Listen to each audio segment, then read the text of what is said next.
sparkling vampires, and unforgettable moments that define an era. But beneath the drama and nostalgia lies a hidden blooper so strange, most fans never caught it. Until now. From van rescues that don't quite add up to a prom night detail that flips expectations, the film is sprinkled with little mistakes that are easy to miss. But one mistake towers above the rest. Could it change the way you see Twilight forever? Number 20. Sparkles in the wrong place. One of the defining features of Stephenie Meyer's vampire mythology is Edward Cullen's sparkling skin in sunlight. It's supposed to be the ultimate giveaway that these vampires aren't like the ones in traditional horror. A dazzling, otherworldly shimmer that makes hiding among humans nearly impossible.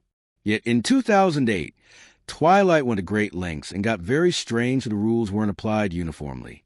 Edward and the rest of the Cullens should most obviously be sparkling in some outdoor scenes, and in fact, the skins look more than perfect. The meadow scene where Bella is finally able to see Edward in the light works as it is supposed to, with all that sparkling effect that became quickly iconic. But several other sequences, including school and even walking outside, fall prey to either subdued, absent, or inconsistent sparkle, which makes no sense. Never did fans doubt at an early stage.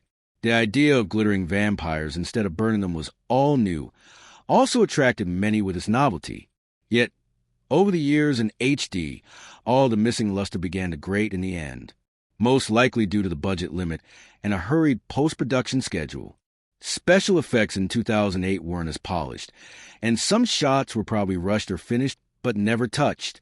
Whatever it might be, this mistake shatters the very foundation of Twilight's mythology, and it's near unbelievable that such a mistake slipped through unnoticed for so long. If you thought the sparkle slip was surprising, just wait. The next mistake is hiding in plain sight. Number 19. Bella's hair continuity. Bella Swan's signature look in Twilight is her long, dark brown hair, understated, simple, and perfectly fitting for the shy outsider who moves to Forks. But if you rewatch carefully, her hairstyle is one of the most inconsistent elements in the movie. Kristen Stewart didn't always film scenes in chronological order, and combined with a mix of natural hair extensions and styling changes, Bella's locks sometimes look noticeably different from one moment to the next. In the cafeteria, for instance, her hair goes from a somewhat loose and slightly frizzy texture to a back-and-forth smooth and more polished state. The same thing happens in the prom sequence. Her curls vary in tightness and length depending on the camera angle. Most fans brushed this off during their first viewing, especially when the movie was so dark and, well, more about a love story than the slightest details. But it's just hard to ignore the inconsistencies when watching the movie again. For even the smallest things may take the viewer's mind out of the midst of the story, and thus, the continuity becomes very important in films. No wonder Twilight's cult following took that to the internet years later, as they began cataloging blunders. The interesting part is that Bella is supposed to have a very low-maintenance type of updo, and yet she gets to have more transformations in one film than some characters have in a whole franchise. Number 18. The Cullen car swap. Edward Cullen's car is almost as famous as his brooding stares and cryptic lines. In the Twilight book, Stephenie Meyer describes Edward's Volvo as sleek, silver, and almost unnaturally perfect, a reflection of his refined, timeless personality. When the movie hit theaters in 2008, fans were delighted to see the Volvo faithfully adapted, at least at first. Edward drives a silver Volvo C30 in the original film, a compact, modern-looking vehicle that matched his understated but stylish image. But that's where the continuity gets muddled. Suddenly, the car would be different in subsequent films. In New Moon and Eclipse, Edward is mysteriously driving a darker, flashier version of himself, more like a Volvo XC60 SUV. Noting it isn't nitpicking. For a character like Edward, frozen in time, obsessively routine, and blending quietly into human life, he rides cars in such a manner. Vampires do not exactly worry about upgrades and trade-ins, do they? The fans who review the series back-to-back came across that mistake and speculated whether it was intentional product placement or merely the studio making a new arrangement with Volvo. Whatever the case, it appears as one of the most obvious inconsistencies in the saga, Edward's car. After all, this is a franchise that teaches audiences about the notion of eternal love and timelessness. Edward's new wheels tell an extremely human, very unvampire message. Number 17. The van scene slip one of Twilight's most unforgettable moments is a school parking lot accident, where Edward saves Bella from being crushed by a skidding van. The sequence is tense and dramatic, cementing Edward as both a mysterious hero and someone with impossible strength. But if you watch closely, the scene isn't as flawless as fans once thought. The reflective windows of the van give away a little movie magic. You see crew members and equipment in the glass for a moment, the classic filmmaking slip for sharp-eyed viewers. Yet more conspicuously, the van itself not only bricks itself into something much massive by Edward pushing against it to stop it from hitting Bella, but the metal also visibly dents under his hand, exhibiting his superhuman strength. However, the next shot has it completely gone, as if nothing ever happened. When the entire point of the scene was to demonstrate Edward's inhuman power, this continuity error undermines it all the way. The audiences at that time were too busy with the life and death drama to notice it, but when played again years later on high-definition screens, the blooper could be seen clearly. What was supposed to be the defining heroic moment for Edward has instead turned into one of Twilight's biggest accidental laughs, Blooper, hiding in plain sight for 17 years. Number 16. Charlie's mustache magic. Charlie Swan, Bella's dad, quickly became a fan favorite thanks to his dry humor, awkward dad energy, and of course, that iconic mustache. But if you look closely during Twilight, his facial hair isn't quite as consistent as you might remember. In certain scenes, like when Bella first arrives in Forks, his mustache looks thick and full, perfectly styled to match his small-town sheriff persona. Some scenes, perhaps even within the same take, appear to have been shot a bit mussed up, as if the shooting itself jumped around in the timeline, though that really wasn't the case. The slight slip in continuity came from reshoots, probably due to breaks in the filming schedule, which usually stretched across months. Actors do slightly vary in appearance during bouts of downtime, and facial hair is one of the most difficult areas for continuity supervisors to control. This is funny because Charlie's mustache became as famous as his character, and in some ways, fans joke that it deserves its own credit. Now, looking back, the different mustache styles stand out, especially in high def. It does not ruin the character, but it's one of those little things that make Twilight a treasure hunt for some eagle-eyed fans. Indeed, in a similar vein, even Charlie's famous mustache could not escape the ever-lengthening list of glitches. Number 15. Forks High's basketball scene. High school life in Twilight is meant to ground the story in normal teenage experiences, contrasting the supernatural drama of the Cullens. One such moment comes during the Forks High basketball scene, where Bella walks through the bustling gym as students play and hang out.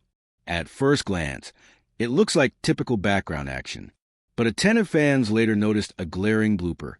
The extras aren't as varied as they seem. The same students appear to walk by multiple times, reused in different shots to make the gym look busy. Some of this kind of trickery goes on in low-budget films as well. For Twilight, that meant cutting corners here and there due to the modest budget of $37 million, especially in crowded scenes. On close inspection, however, the repetition is distracting. One girl, wearing a standout outfit, can be seen looping to the background as if Forks High had a moment called Groundhog Day. The likely visual effect wouldn't achieve its purpose in theaters. However, fans on the DVD and streaming platform would spot the recycling in a moment. But no, it just adds another level of campy charm instead of ruining the film. Even the extras have found themselves unwittingly part of Twilight's blooper reel. You got to admit, for a fandom that has dissected pretty much everything, that's a pretty neat trick. Number 14. Vampire eye color inconsistency. One of the most fascinating details about vampires in Twilight is the way their eyes reveal their nature. Stephanie Myers-Lore explained that well-fed vegetarian vampires like the Cullens have golden eyes, while hunger turns them pitch black. It's a clever visual cue meant to signal their state of being without words. But in the 2008 film, that detail doesn't always hold up. Edward's eyes, for example, change shade mid-conversation with Bella. In one angle, they're a warm gold. Cut to the next shot, and they suddenly appear darker, almost black. The inconsistency can be seen in a few of the Cullens, notably Jasper and Alice. The use of makeup and color contacts on set was heavy. However, with the lighting and edit, the hues would often look very different from one shot to another. Some fans threw that limitation to the technical fault of the day, while others said it broke one of the most important world-building rules for the saga. Upon rewatching, the fluctuation of the eye color becomes distracting, especially because it was supposed to shine a light on vampire lore, instead of adding further mystery. It left some fans questioning whether or not the dye of the Cullens could change in mere minutes. It may seem like a small slip, but it's the kind of mistake eagle-eyed fans still debate to this day.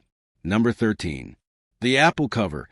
Easter egg fans of Stephenie Meyer's novel instantly recognize one of the most deliberate Easter eggs in Twilight. Edward catching an apple in the cafeteria and holding out to Bella. It's a direct nod to the original book cover, which features two hands presenting a red apple, symbolizing temptation and choice. On paper, it was a brilliant way to visually tie the movie to its source material.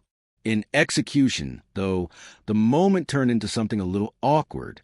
Edward kicking the apple up to catch in his hands looks a bit unnatural, almost like a blooper that made it into the final cut.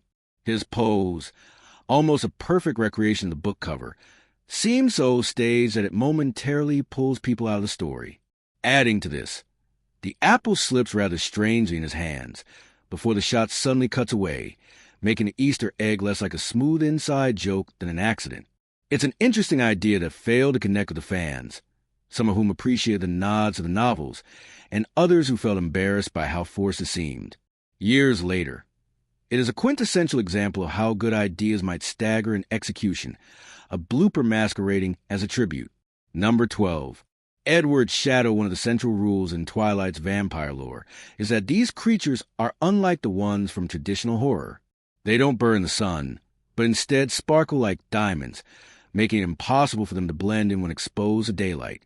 Yet, despite this unique twist, the filmmakers accidentally left in a far more classic vampire trait, or rather, forgot to leave it out. In several outdoor shots, Edward clearly casts a shadow, most noticeably during the meadow sequence.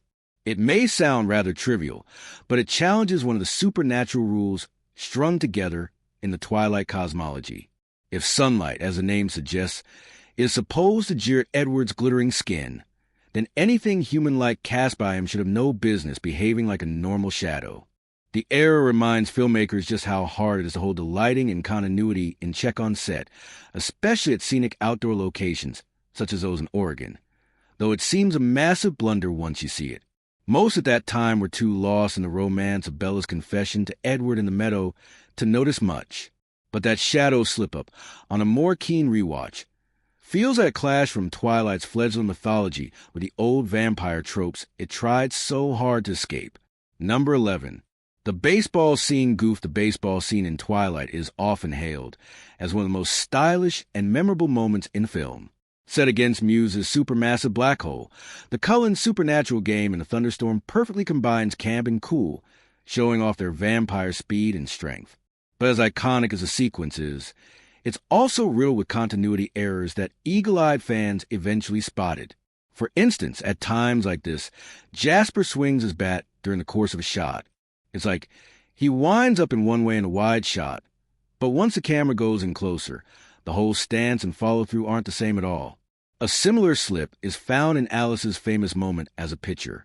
In the first shot, her movement of throwing the ball is fabulous, but in the next one, the sound effect and trajectory of the ball don't match up very well. Pretty much the same way, there are certain Cullens, the way they move between frames, that look inconsistent, as if a scene were actually spliced together with different takes without smoothing transitions. Of course, none of that spoils the moment.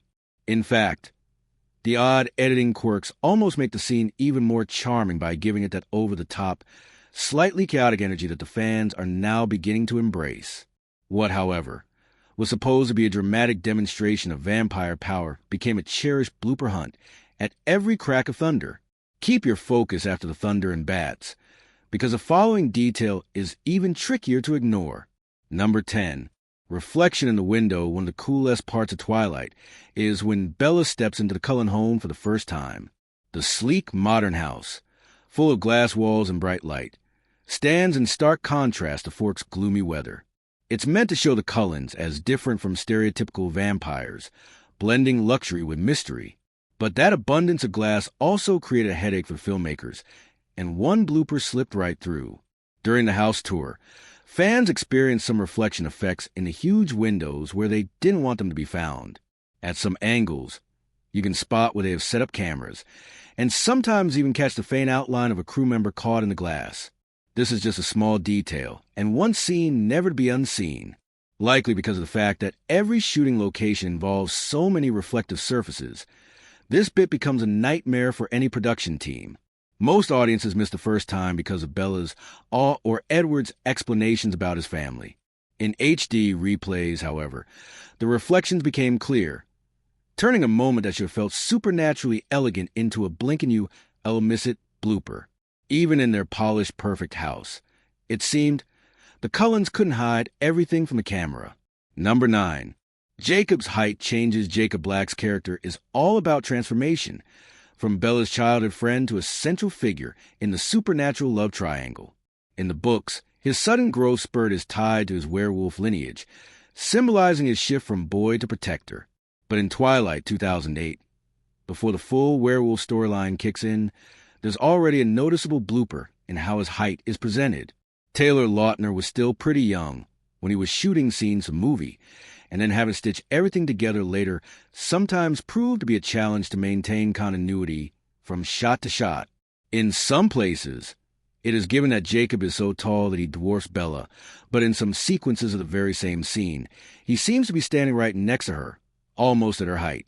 Some of it has to do with camera angles or position, but in other instances, it seems more like the subjective nature of the inconsistency of reshoots. Later on, fans joked that Jacob's shape shifted for years before his werewolf-disclosed condition was identified. This becomes especially evident in the prom scene when Jacob shows up outside the dance to speak with Bella about the proceedings. He changes his height with the view of the camera, almost like he is still in between growth spurts. While that does not ripple the plot in any way, it unwittingly heralds Jacob's shift, just not the way he might have pictured it. There's nothing heroic or mythic about it. It's just a continuity error that sneaks up on you. Number 8.